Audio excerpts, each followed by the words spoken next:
नवरात्रा व्रत का विधान। एक पट्टे पर गणेश जी और देवी जी की फोटो रख ली।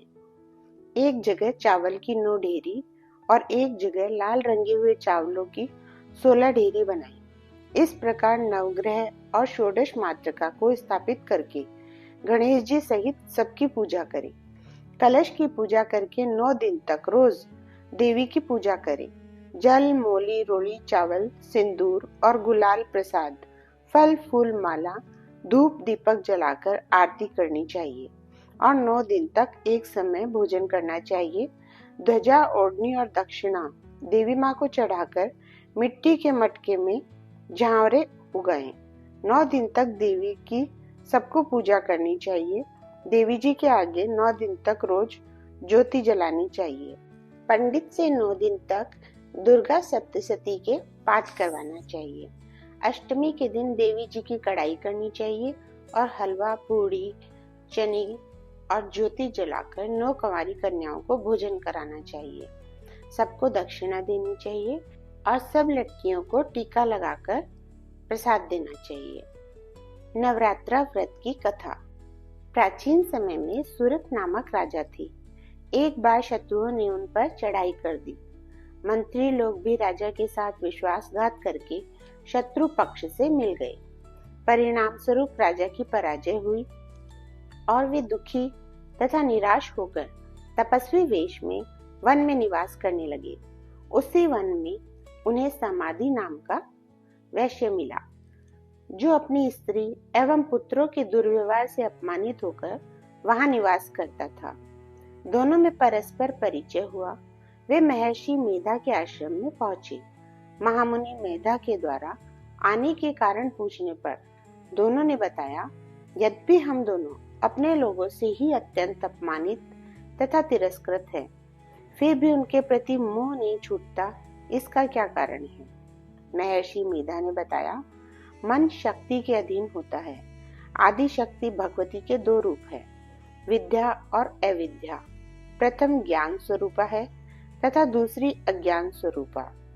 जो अविद्या अज्ञान के आदि कारण रूप में उपासना करते हैं, उन्हें विद्या स्वरूपा प्राप्त होकर मोक्ष प्रदान करती है। राजा सूरत ने पूछा, देवी कौन है और उनका जन्म कैसे हुआ? महामुनि बोले, राजन, आप जिस देवी के विषय में प्रश्न कर रहे हैं, वह नित्य स्वरूपा तथा विश्वव्यापिनी है। उनके प्रादुर्भाव के कई कारण हैं। कल्पांत के समय महाप्रलय होती है। उसी समय जब विष्णु भगवान क्षीर सागर में अनंत शैया पर शयन कर रहे थे, तभी उनके दोनों कर्ण कुहरों से 2 दैत्य मधु तथा कैटभ उत्पन्न हुए। धरती पर चरण रखते ही दोनों दैत्य विष्णु भगवान के नाभि कमल से उत्पन्न होने वाले ब्रह्मा जी को मारने दौड़े। उनके इस भयानक रूप को देखकर ब्रह्मा जी ने अनुमान लगाया कि विष्णु जी के सिवाय मेरा कोई शरण नहीं, किंतु भगवान विष्णु इस अवसर पर सो रहे थे। तब विष्णु भगवान को जगाने हेतु उनके नयनों में निवास करने वाली योग निद्रा की स्तुति करने लगे। परिणामतः तमोगुण अधिष्ठात्री देवी विष्णु भगवान के नेत्र, नासिका, मुख तथा हृदय से निकलकर आराधक ब्रह्मा जी के सामने प्रकट हो गई। योग निद्रा के निकलते ही भगवान विष्णु जाग उठे। भगवान विष्णु तथा उन राक्षसों में 5000 वर्षों तक युद्ध हुआ। अंत में वे दोनों भगवान विष्णु द्वारा मारे गए। ऋषि बोले, अब ब्रह्मा जी की स्तुति से उत्पन्न महामाया देवी की वीरता सुनो।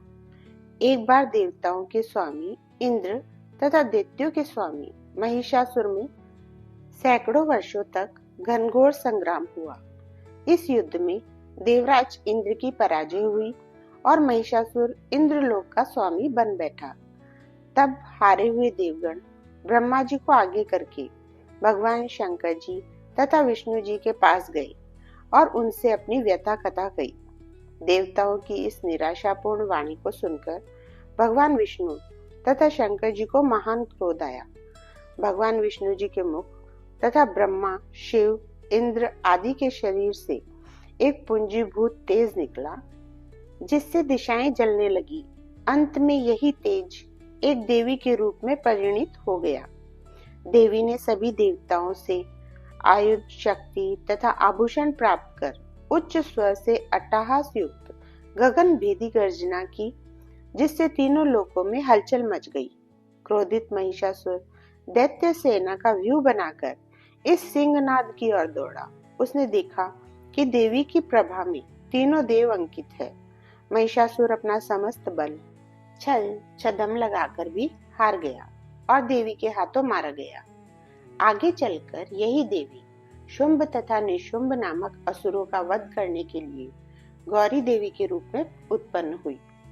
इन सब व्याख्यानों को सुनकर महर्षि मेधा ऋषि ने राजा सूरत तथा वणिक समाधि से देवी स्तवन की विधिवत व्याख्या की। इसके प्रभाव से दोनों एक नदी तट पर जाकर तपस्या में लीन हो गए। 3 वर्ष बाद दुर्गा जी ने प्रकट होकर उन दोनों को आशीर्वाद दिया, जिससे वणिक सांसारिक मोह से मुक्त होकर आत्मचिंतन में लग गया तथा राजा ने शत्रुओं को जीतकर अपना खोया हुआ राज वैभव पुनः प्राप्त कर लिया। जय जगदम्बे मैया की।